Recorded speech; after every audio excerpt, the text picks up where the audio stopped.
Hola jóvenes, qué gusto saludarles de nuevo y manifestarles que hemos llegado al final de la recta en lo que a clases se refiere. La próxima semana o esta semana que viene, pues del 7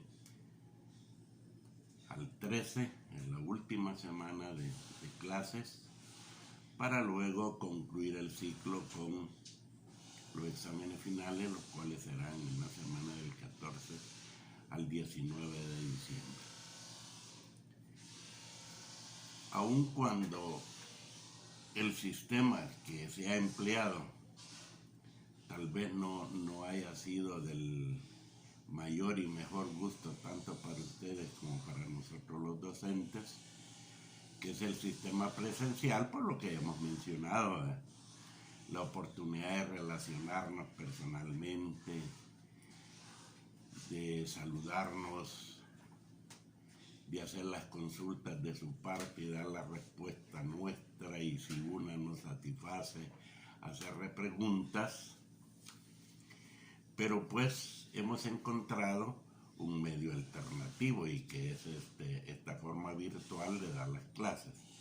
Confiamos en que ojalá se haya sabido aprovechar de la mejor manera el tiempo y los recursos para lograr pues algún conocimiento como parte del desarrollo y de la formación profesional de ustedes. Así que quiero decirles que ha sido un gusto de nuevo trabajar con ustedes, compartir algunos aspectos generales de la programática pues de esta materia, confiando en que algo les haya quedado, y no solo pues como conocimientos y comprensión en su manera de pensar, sino también registrado para que cuando lo necesiten ustedes puedan recurrir precisamente a los apuntes o a los conocimientos que puedan tener así grabados. El propósito de la materia, igual que en el ciclo anterior que se estudió la microeconomía, y en los ciclos todavía anteriores en donde se ha estudiado los principios generales de economía, ha sido de que ustedes conozcan, sepan pues qué es lo que sucede con la economía del país donde viven. Es un fenómeno, por supuesto, que se da en todo el mundo y que es necesario pues compartirlo, interactuar, como para poder aclarar y mejor conocer los fenómenos que se dan dentro de un sistema económico. Comenzamos recordando o revisando los conceptos de lo que es la economía. Y dijimos que la economía, y será por siempre, una economía social. ¿Y de qué trata esta ciencia? Porque la economía es una ciencia social. ¿De qué trata?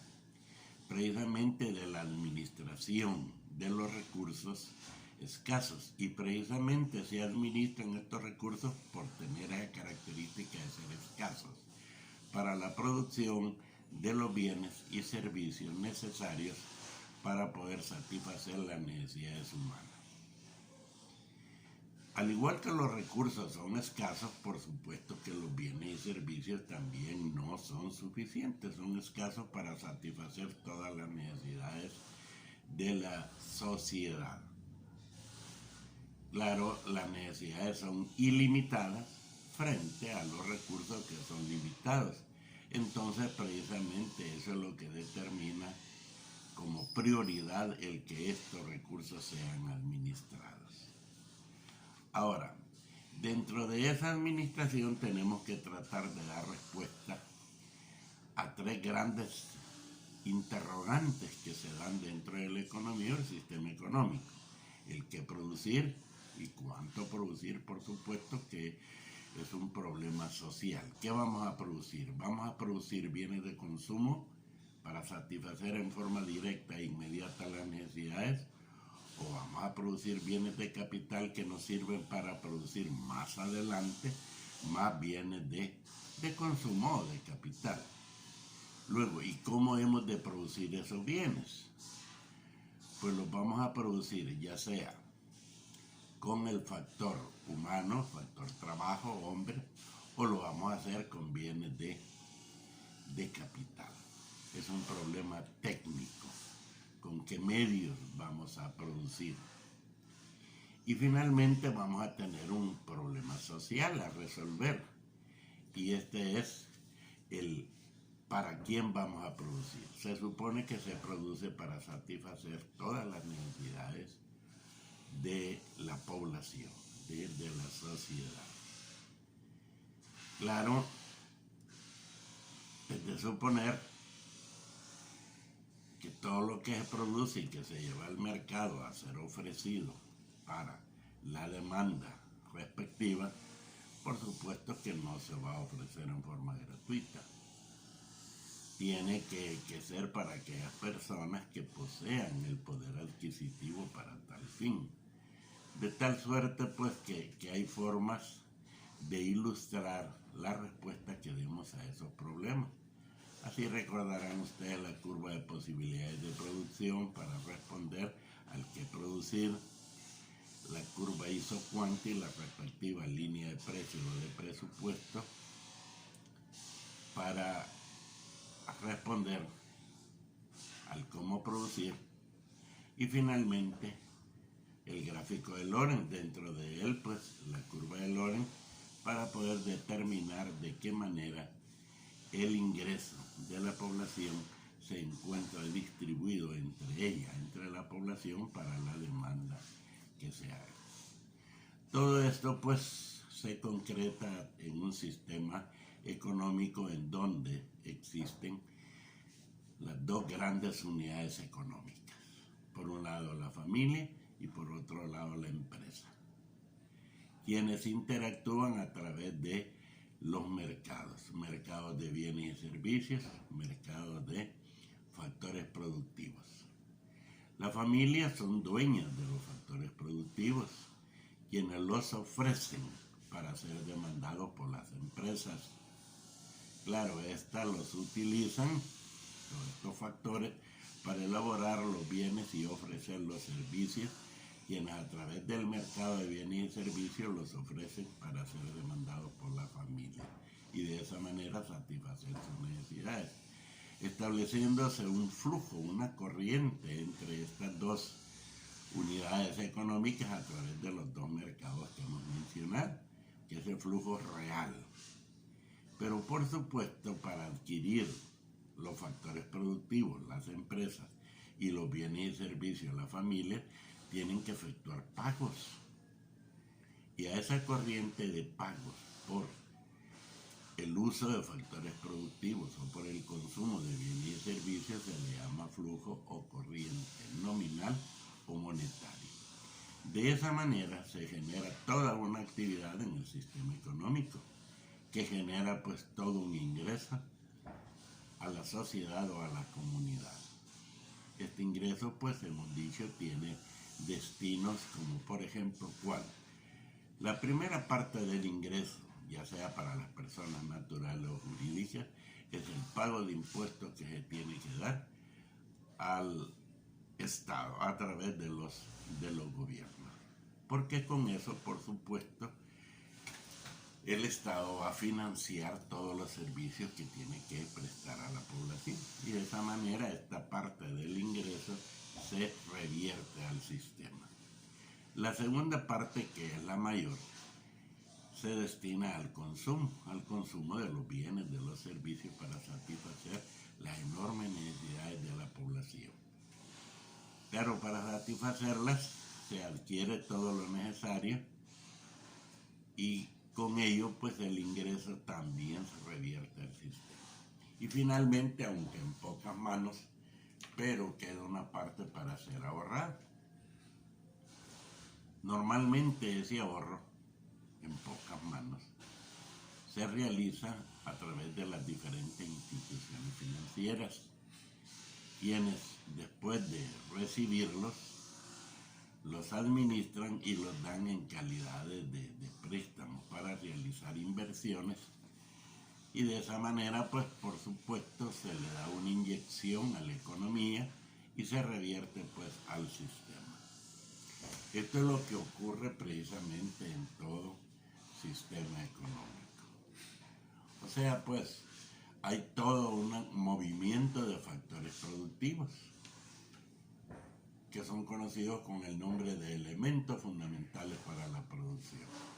La población, que sería el recurso humano, el factor humano, luego tenemos los recursos naturales y finalmente tenemos el factor reserva de capital.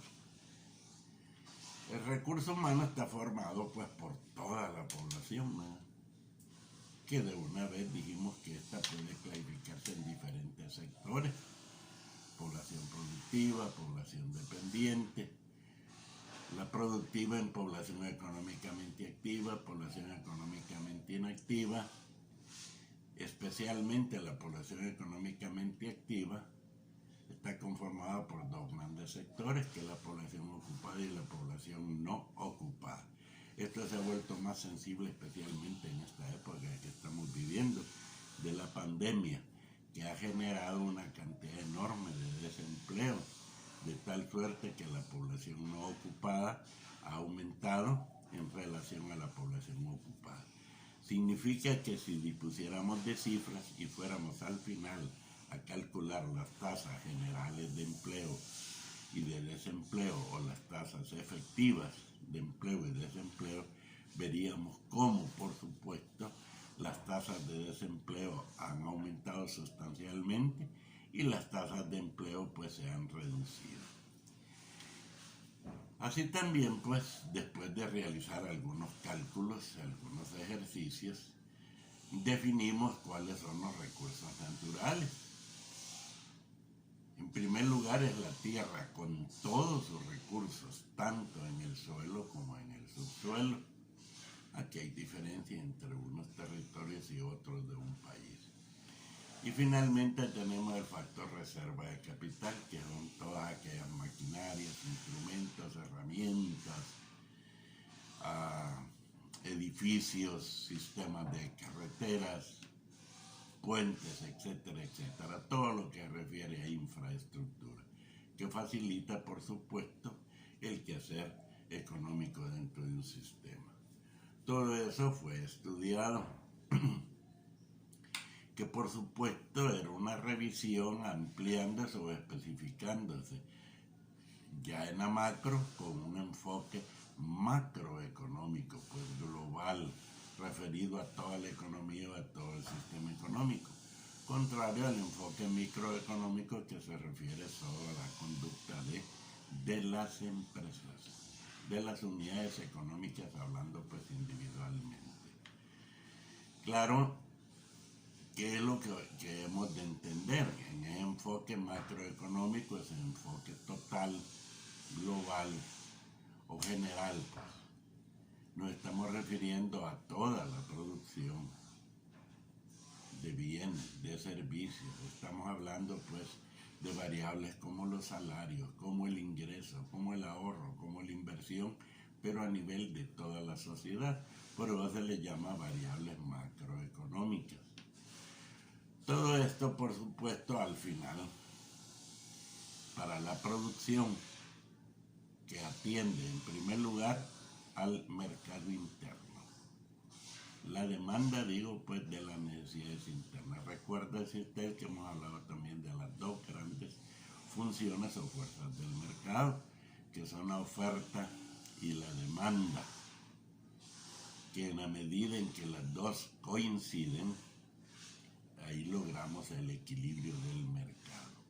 Es decir, cuando en el mercado se llega a establecer un precio al cual tanto los que ofrecen como los que demandan están dispuestos a realizar operaciones para adquirir una cantidad. Pero se habla de cantidad de equilibrio, de precio de equilibrio y de la intersección de las dos grandes curvas de oferta y de demanda para determinar el equilibrio del mercado. Esto pues a nivel, decía, de la totalidad o de la globalidad de la economía para darle pues vida al enfoque macroeconómico. Claro, para poder tener una idea o una imagen de todo lo que sucede en el sistema económico, se elaboran cuadros que vienen a relacionar los diferentes sectores de la economía, que en términos generales son tres grandes sectores: primario, secundario, terciario. Sector primario, recordarán ustedes que comprende todas las actividades que realizan en forma inmediata a los recursos naturales. El sector secundario, todas las actividades y con ello las empresas, por supuesto, que las realizan en relación a lo que se llama la industria. Y finalmente el sector terciario, que se refiere a todos los servicios. Claro, hay diferentes sectores que conforman o en que se divide una economía entre un país y otro. Particularmente en el nuestro son 12 los sectores que por supuesto se identifican con los tres grandes sectores. 2 para el sector primario, 2 para el sector secundario y 8 para el sector terciario.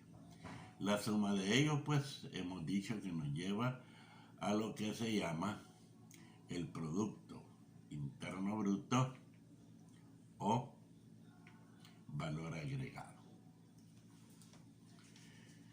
Claro, todo esto se realiza a través de una serie de operaciones entre uno y otros sectores.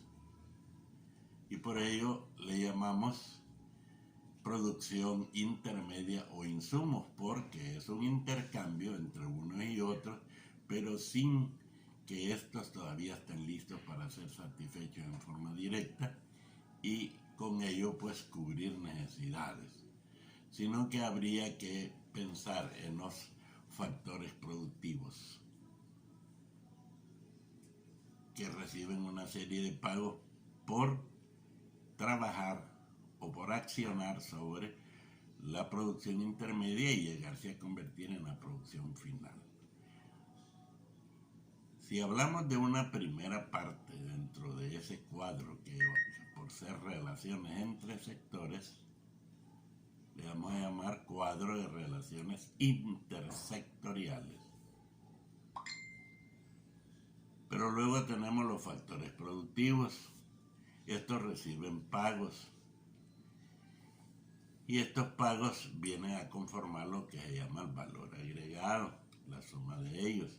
Así, por ejemplo, el factor productivo trabajo recibe sueldos y salarios. El factor recursos naturales recibe la renta. El factor reserva de capital recibe el interés o tasa de interés. Y se agrega aquí un cuarto factor productivo, que es el espíritu empresarial y que recibe también un pago, que son las utilidades. La suma entonces de esos insumos totales más el valor agregado nos lleva al valor bruto de la producción o la producción bruta. Con ello entonces pues dijimos se elaboran los bienes, los productos que encierran bienes y servicios que sirven para consumir, para invertir, es decir, provocar un desarrollo que permite más adelante producir más bienes y servicios, y una parte que sirve también para poder remitir al resto del mundo alguna producción, que son las exportaciones. Esos tres conforman entonces la producción final. Claro, ¿por qué son necesarias las exportaciones? Porque en un país la economía no genera todo lo que necesita para satisfacer las necesidades de su población o no lo produce en cantidades suficientes. Entonces tiene que importar, es decir, recibir del resto del mundo el complemento. ¿Y con qué se van a financiar esas importaciones? Pues se supone que precisamente con ese rubro que se llaman exportaciones. Eso nos lleva a concluir las tres partes de esa que se llama matriz insumo-producto o cuadro de relaciones intersectoriales. Tiene 3 partes. Una primera parte, producción intermedia, una segunda parte, que podría ser la producción final, y una tercera parte que sería el valor agregado. Claro, al hablar de importaciones y exportaciones hemos tenido que hacer referencia a lo que se conoce como la balanza de pagos. ¿Y qué es la balanza de pagos?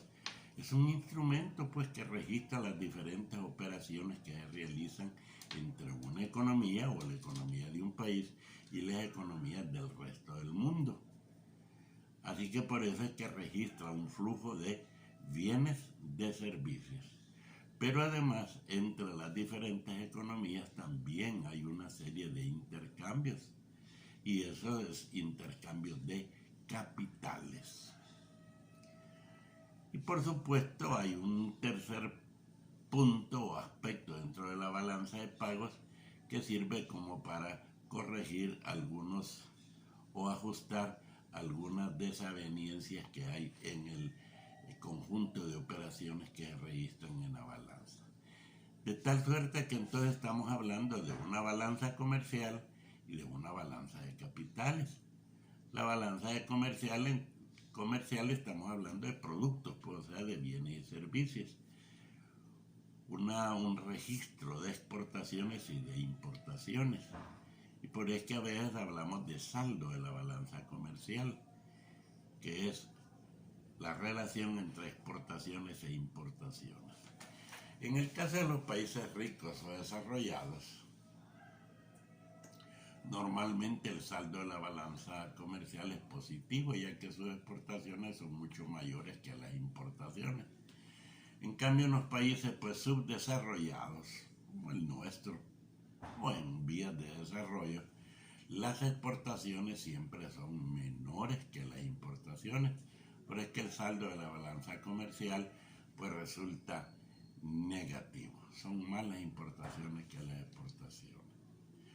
Pero además tenemos también capitales. Y es que al hablar de esto no podemos dejar también de pensar en el presupuesto o en el financiamiento de las diferentes actividades que se realizan dentro de una economía. Entonces un Estado tiene pues que pensar que tiene una serie de actividades. El sector privado, hay 2 grandes sectores en una economía. El sector público, conformado por las distintas unidades o instituciones que conforman el Estado, pero hay un sector privado que es el que más genera empleo y es el que absorbe la mayor parte de la población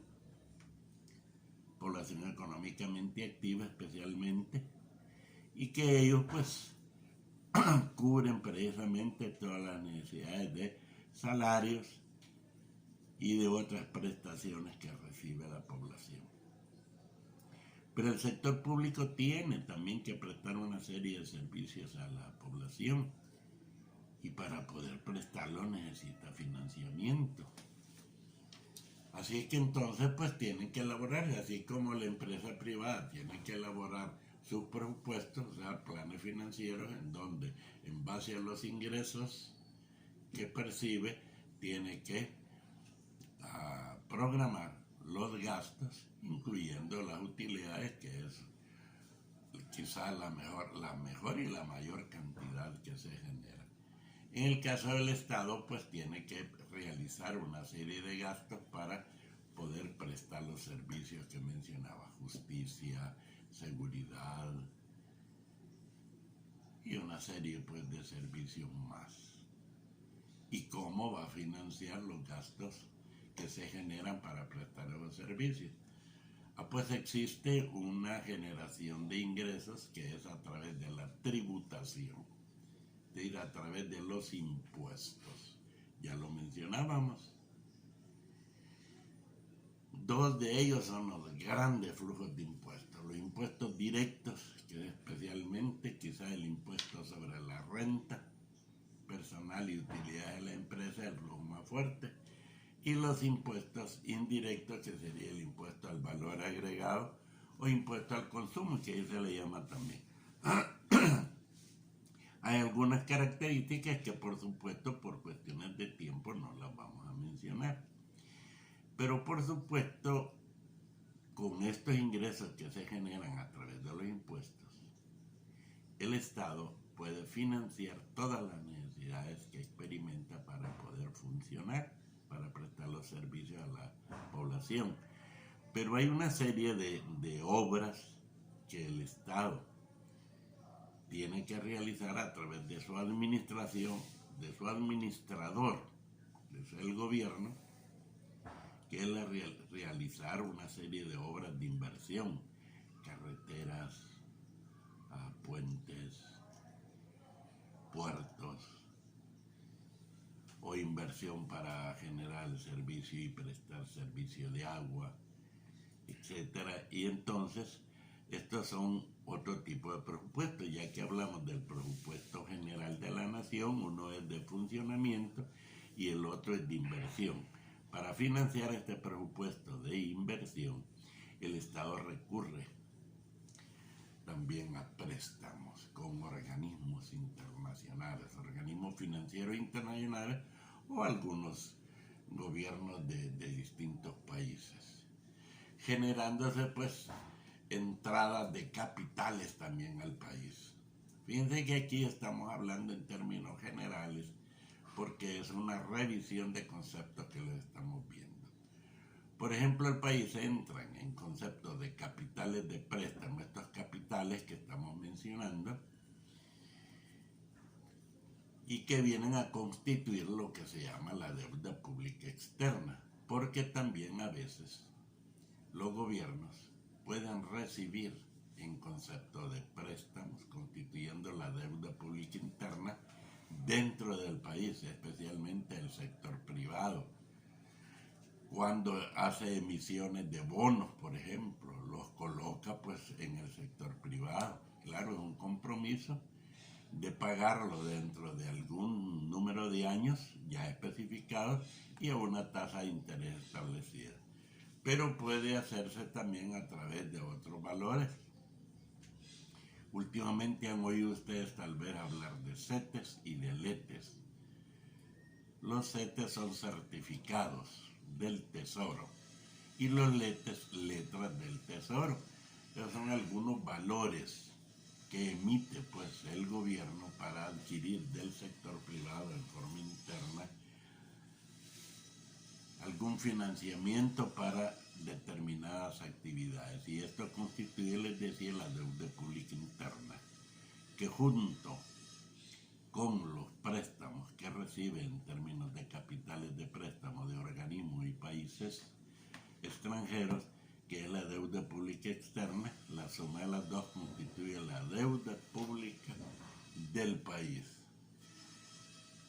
que hay que tener cuidado porque esta no puede llegar a superar lo que es el Producto Interno Bruto. En nuestro país está alcanzando ya niveles que son un tanto preocupantes porque se está acercando casi a la totalidad del Producto Interno Bruto. Pero eso pues dependerá de la buena administración que realicen los gobiernos para que el Estado no quede demasiado comprometido y después a lo mejor no pueda ser ni siquiera un buen sujeto de crédito. Pero aparte de esto, también pues para generar alguna actividad económica, vienen capitales que entran al país, y esos capitales se llaman capitales de riesgo. Estos capitales de riesgo entran al país en forma de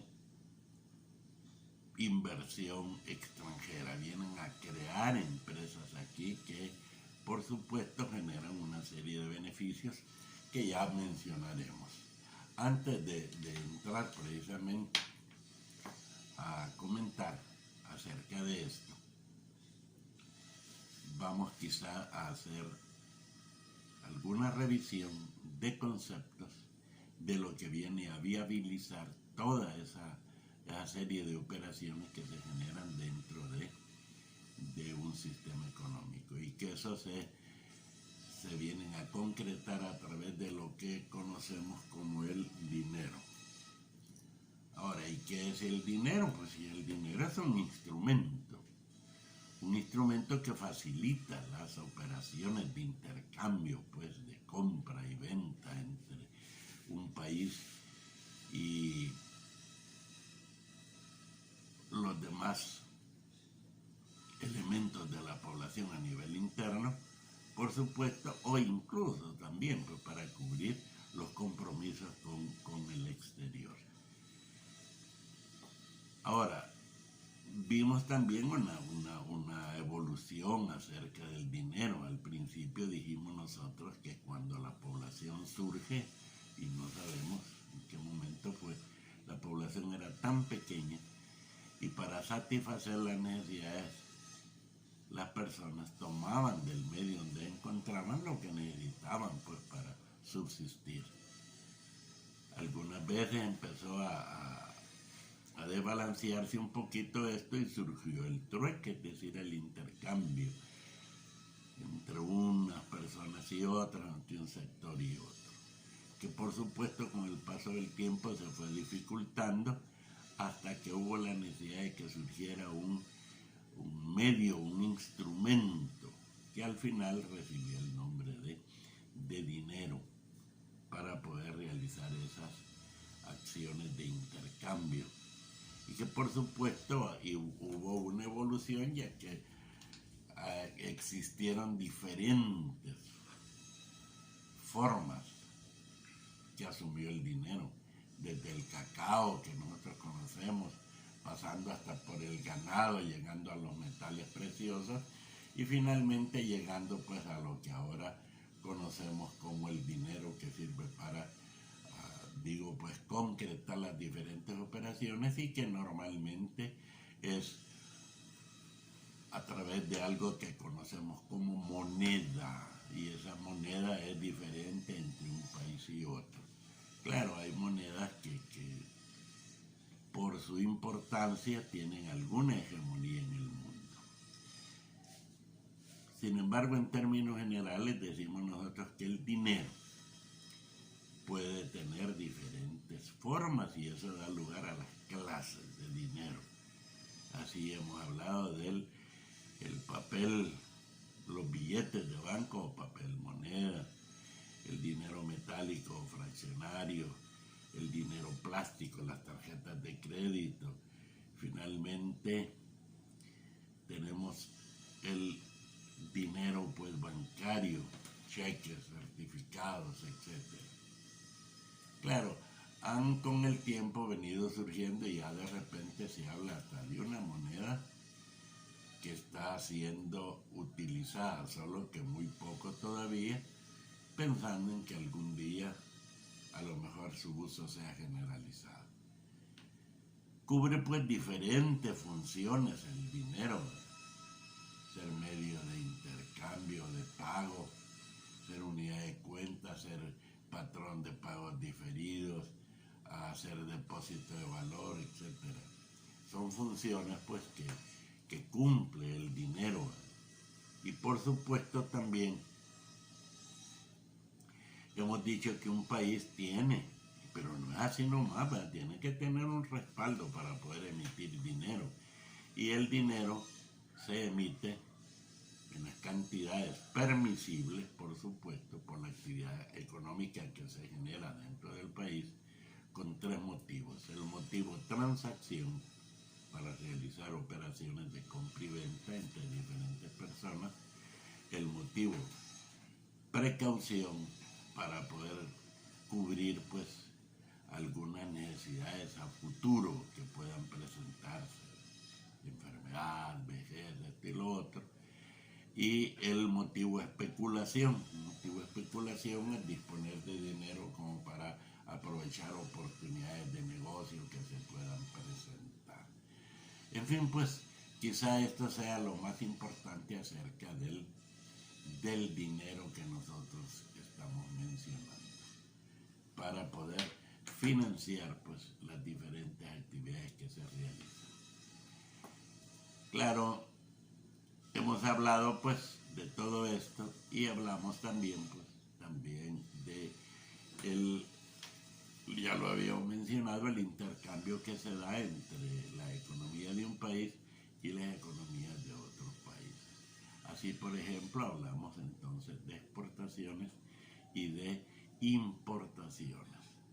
Creo haber definido ya lo que son exportaciones, que es remitir al resto del mundo como venta todo aquel producto que después de satisfacer las necesidades internas de un país genera un excedente que puede ser perfectamente vendido. Y luego traer del resto del mundo, un concepto de compra, todos aquellos bienes o algunos servicios incluso que porque no se producen aquí en el país o se producen en cantidades insuficientes, tienen que venir a integrarse al mercado para, a través de la oferta y la demanda, satisfacer las necesidades pues, que se puedan presentar. Claro, aparte de todo eso, existe también un tema que es importante y que muy poco se ha hablado de él, y que es el famoso mercado de valores que se realiza a través de lo que se llama la bolsa de valores. Así, por ejemplo, hemos definido y en la clase anterior vimos qué era el mercado de valores, vimos qué era la bolsa de valores, luego dijimos que estas operaciones que se realizan en la bolsa de valores como parte del mercado de valores se concretaban a través de lo que se conoce como las famosas casas de corredores de bolsa, y dentro de ellos los elementos que le dan vida que se llaman agentes corredores de bolsa.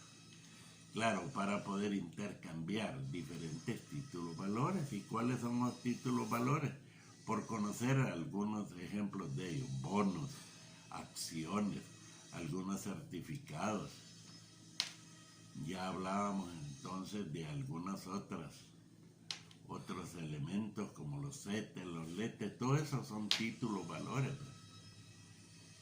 Claro que para poderse emitir necesitan normalmente, aunque fuesen emitidos por el sector privado, aquí en nuestro país normalmente casi no se da de eso, pero siempre tienen que gozar del respaldo del gobierno. Ahora, ¿y quiénes son los agentes corredores de bolsa? Por supuesto, hay personas autorizadas para que dentro de las casas de corredores de bolsa, que es a través de quienes se realizan las diferentes operaciones de compra y venta de títulos valores, que es lo que le da vida al mercado de valores, y eso es lo que viene a constituir la bolsa de valores. Para ello existe todo un proceso, pues el proceso de compra de los títulos valores, o también el proceso de venta de los títulos valores. Esa es una serie de pasos que se dan y que por supuesto es una relación entre los clientes normalmente y los corredores de bolsa, quienes le vienen a dar vida a ese proceso para que se concreten las diferentes operaciones. Hasta ahora es lo que hemos estudiado, pero solo necesitábamos hablar de un último aspecto que es necesario que ustedes conozcan, quizá para cerrar entonces lo que es ya el desarrollo del programa, de los diferentes temas en las unidades que comprende el programa. Y es que ustedes conozcan acerca de lo que son las zonas francas. Ustedes las habrán oído mencionar. ¿Y qué es una zona franca? Y lo vamos a definir por si acaso alguien quiere por ahí despacio tenerlo desde ahí, aunque por supuesto todo esto que estamos hablando va a quedar registrado, porque este sería el último tema, ya corto pues para cerrar el desarrollo del programa y quedar listos pues para el último examen, el tercer examen parcial. Las zonas francas las definimos como los espacios o áreas geográficas específicamente delimitadas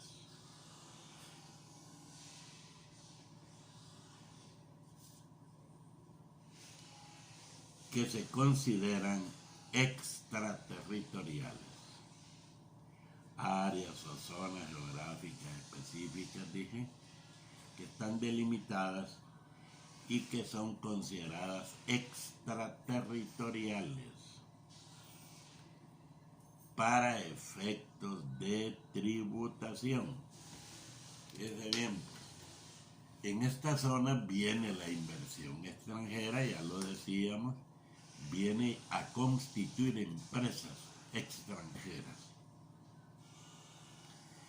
Estas empresas extranjeras se establecen en estos espacios, en estas áreas que se llaman zonas francas. Y al constituirse ahí no pagan impuestos, pero decimos que es considerado como que estas empresas estuvieran en sus países de origen, porque no le pagan impuestos aquí al país. ¿Y cuáles son los grandes beneficios que se obtienen a través de esto? Bueno, en primer lugar, generan empleo, que quizás venga a ser lo más importante, generación de empleo. Muchas personas que no tienen trabajo, al crearse una empresa de estas, entonces tiene la oportunidad de encontrar trabajo. Segundo, normalmente se establecen en áreas en donde no hay muchos recursos naturales y es necesario entonces venir a convertirse en un polo de desarrollo,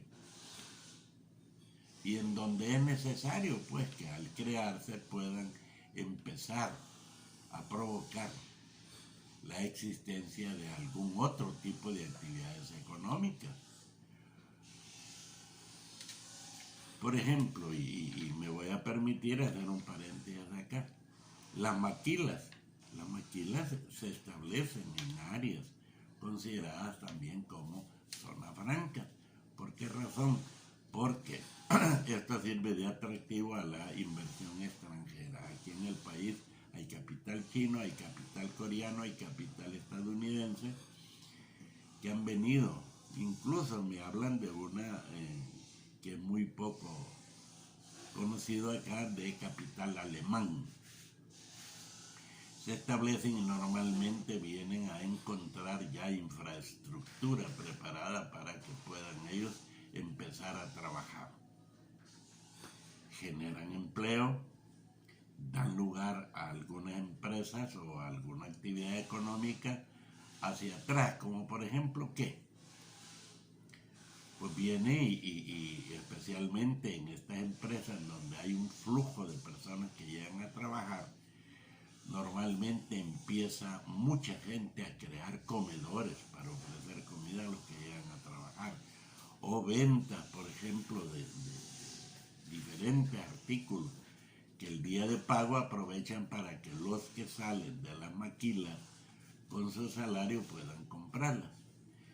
Y además, por ejemplo, los buses, aunque tienen servicio de buses, normalmente estas maquilas que se establecen en las zonas conocidas como zona franca, también generan un aumento en el movimiento de personas a través del transporte público.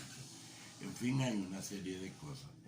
Por otro lado, para el país hay un aumento en la actividad económica y además se supone que como vienen técnicos de esos países de origen, la tecnología que ellos manejan la van trasladando aquí al país y dentro de un tiempo se tendrán entonces técnicos especialistas de nuestro país para poder desarrollar actividades que al inicio solo están en manos de técnicos extranjeros que vienen. O sea, hay una serie de beneficios con las zonas francas y como ejemplo las maquilas. Es un estímulo a la inversión extranjera, ¿verdad? Por eso es necesario ofrecer condiciones de seguridad en todos los aspectos, social, jurídica, para que se vuelva atractivo para estas empresas extranjeras venir a invertir aquí en nuestro país. Y finalmente, también se estimula, y es uno de los grandes beneficios, se estimula la exportación de productos no tradicionales. Países como el nuestro normalmente han sido países que exportan casi solo productos pues agrícolas o alguna materia prima.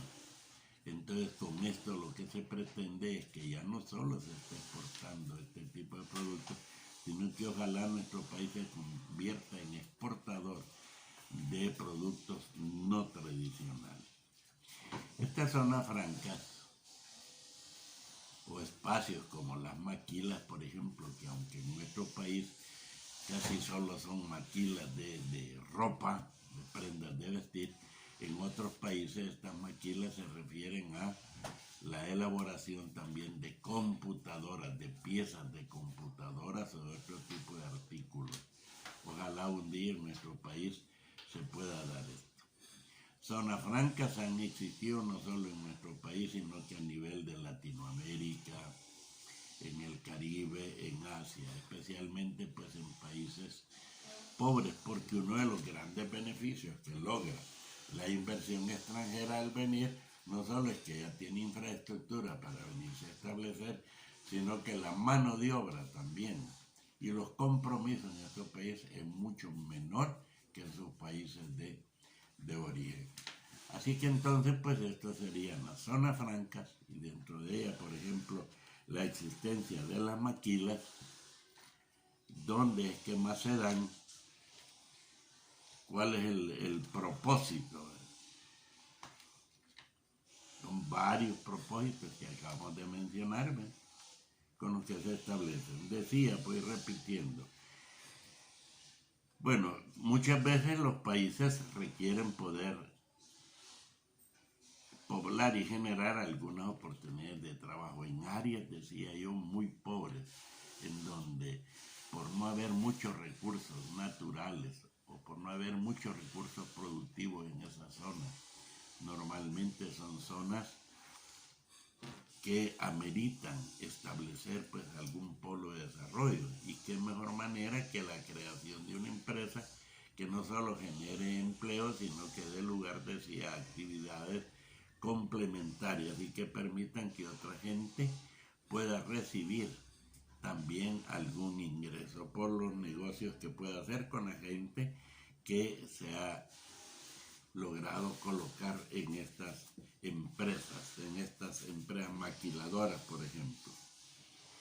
Entonces, desarrollar también, decía, zonas de menor progreso, apoyar las inversiones extranjeras, es decir, estimularlas, atraerlas, apoyar las exportaciones no tradicionales, pero sobre todo, generar, decía, empleo. Eso es lo que más. Y luego, que esto no siempre se cumple, el poder trasladar toda la tecnología de estas empresas que traen de estos países a trabajadores nuestros para que después tengamos ese recurso como algo muy, muy propio.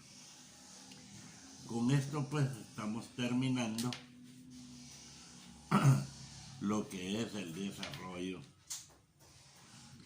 de la economía en un enfoque macroeconómico que le da vida pues a la asignatura que se llama macroeconomía.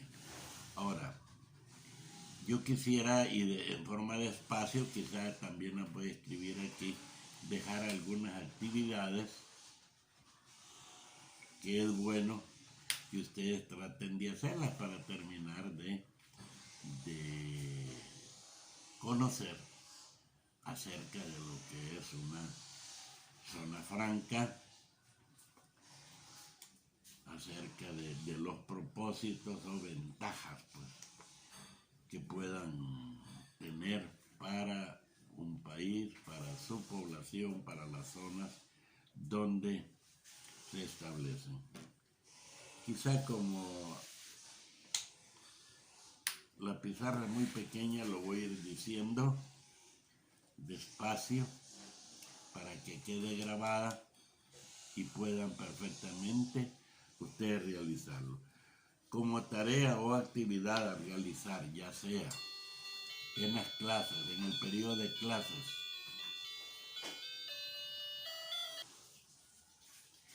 en los periodos de clase o en actividades, pues durante el tiempo en casa, con alguna investigación que ustedes realicen, especialmente hoy que el internet nos ofrece riqueza de información. Me gustaría quizá dejar por lo menos unas 4 actividades que ustedes puedan realizar. Una de ellas, hacer una lista de ventajas. Una lista de ventajas que ofrecen las zonas francas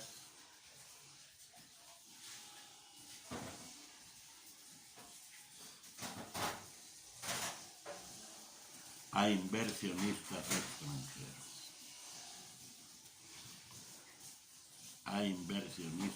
extranjeros. Es decir, ¿qué es lo que puede volver atractivo para el inversionista de otros países venirse a establecer en esta zona franca, en estos espacios, aquí a nuestro país? Esa sería una actividad. La segunda, ¿qué ventajas podríamos decir que ofrecen o se dan gracias a las zonas francas? ¿Qué ventajas se ofrecen o se dan en estas zonas francas para la población?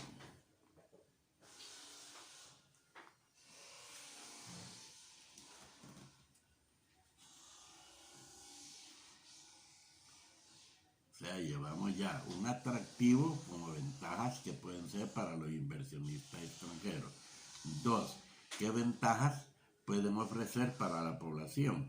Hoy vamos a decir, escribir algunos beneficios que puede obtener un estado, un país, pues, con una zona franca. Beneficios o ventajas que pueda obtener un estado con la existencia de la zona franca. Aquí en nuestro país, y así de pasadita, aunque ustedes, esta es otra de las actividades que va a hacer, ha existido por mucho tiempo una zona franca bien tradicional, bien conocida, que es la zona de San Bartolo, existente en el área de Ilopango. Bueno, y finalmente una cuarta actividad. Hacer una lista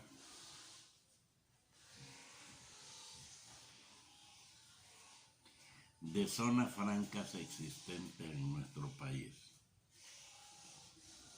Hacer una lista de zonas francas existentes en nuestro país. Entre paréntesis pueden poner ahí maquilas para que esa lista se les haga un poquito más grande. Es bueno investigar porque aquí en nuestro país hay varias zonas donde existen maquilas, pues, y que digo, ha venido a generar muchas oportunidades de empleo.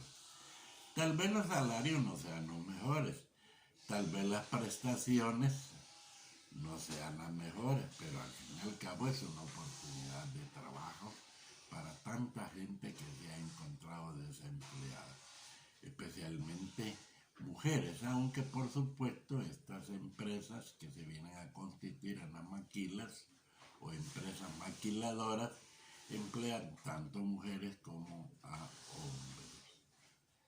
Así que digo, pues, investigar y hacer una lista de estas empresas maquiladoras, o si aparecen como zonas francas, qué bueno.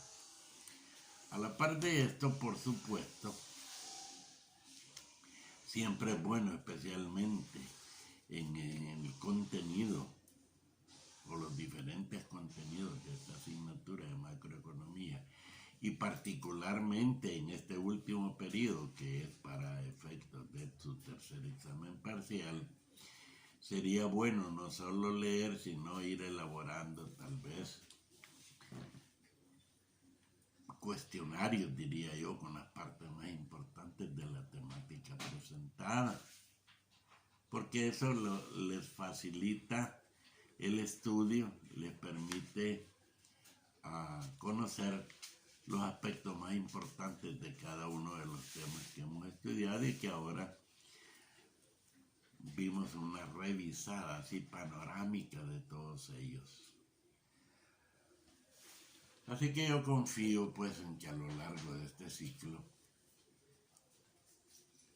hayamos desarrollado una serie de temas que les hayan dejado a ustedes algún conocimiento, algo nuevo, algo que les permitiera conocer cosas que ustedes conocían y que formen parte pues, de su formación académica o su desarrollo profesional. Por mi parte, yo me he sentido muy satisfecho y ha sido un gusto de veras trabajar con ustedes, que con la casi, si no totalidad, la gran mayoría pues ya nos hemos conocido, y yo confío en que más adelante tengamos la oportunidad tal vez de podernos encontrar en el desarrollo de alguna otra asignatura. Así es que cuídense mucho, ha sido un verdadero placer trabajar con ustedes y yo espero que en ese tercer examen parcial les vaya muy bien.